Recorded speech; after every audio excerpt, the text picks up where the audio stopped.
नदिया के पार एक ऐसी फिल्म जिसे कितना भी देख लो जी नहीं भरता। इसलिए किसी मशहूर आदमी ने कहा था कि तुम नर्क पूछते हो तो मुझे शहर की याद आती है, जब तुम खालीपन पूछते हो तो मुझे शहर के बीच एक लंबे सड़क की याद आती है, और जब तुम उदासी पूछते हो तो मुझे शहर के लोग याद आते हैं। लेकिन जब तुम मुझसे स्वर्ग, खुशी और प्रचुरता के बारे में पूछते हो तो मुझे नदिया के पार की याद आती है।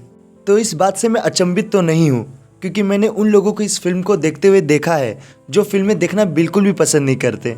उनका मानना है कि फिल्में हमारी सभ्यता को ठेस पहुंचाती है, लेकिन जब उनके कान में वो एक आवाज़ सुनाई देती है ना, तब वो दौड़े दौड़े चले आते हैं, और वो आवाज़ है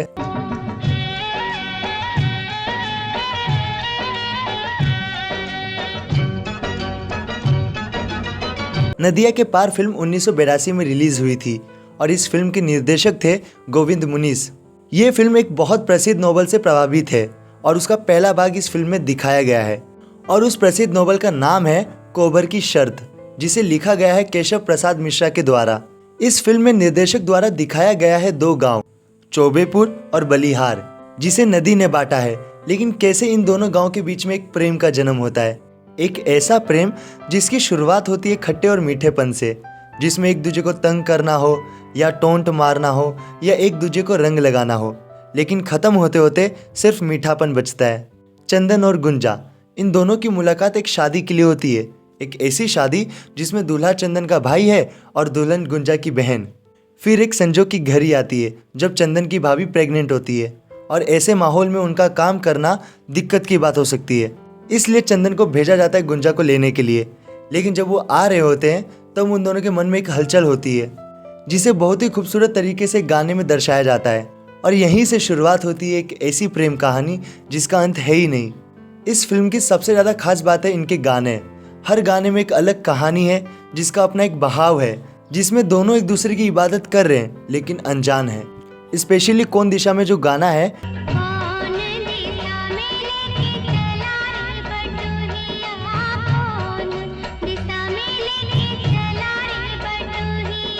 वो इनडायरेक्टली दर्शाता है कि गुंजा को मंजिल पे पहुंचना है, लेकिन उसके सारथी चंदन के साथ, जिस पे उसका पूरा विश्वास है। लेकिन जिस दिशा से वो जा रहे हैं वहाँ पे गुंजा अपना हर सवाल पूछती है और चंदन उसका हर जवाब देता है, जिससे गुंजा का चंदन को लेकर और चंदन का गुंजा को लेकर एक विश्वास का जन्म होता है।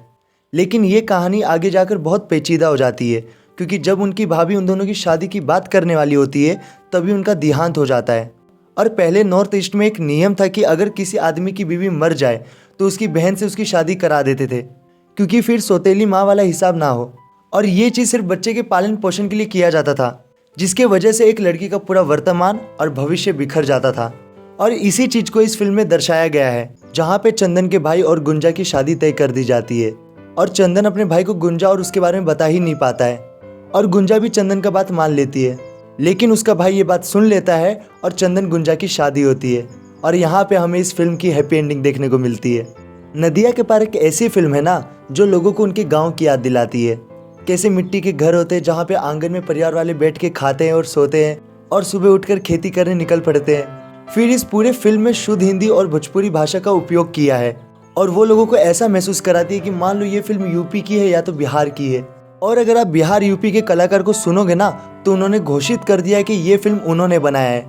लेकिन मेरा उनसे ये सवाल है कि आप लोग तो बहिया में कसी के सैया, लहंगा उठा दे रिमोट से, बेबी बियर पी के नाचे द्वारा ऐसी चीज़ें बनाते हो ना। मेरा ये दावा है कि ऐसी फिल्म आप लोग कभी बना ही नहीं सकते, ये आपकी बस की बात ही नहीं है।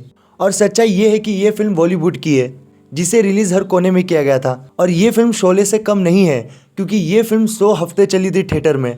इस फिल्म को प्रोड्यूस किया था राजश्री ने, और इस फिल्म का बजट था 18 लाख और इसने लगभग 6 करोड़ कमाया।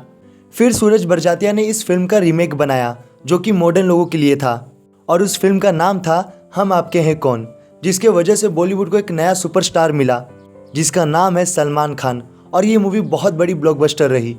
और आखिर में मैं इस फिल्म के जो कलाकार हैं, सचिन पिघलावकर, साधना सिंह, इंदर ठाकुर, मिताली, लीला मिश्रा, शीला डेविड और विष्णु कुमार व्यास को, और इस फिल्म के जो निर्देशक गोविंद मुनीश हैं, उनको शुक्रिया कहना चाहूँगा, क्योंकि अगर ये नहीं होते तो हम सबको कभी पता ही नहीं चलता कि गांव इतना खूबसूरत होता है।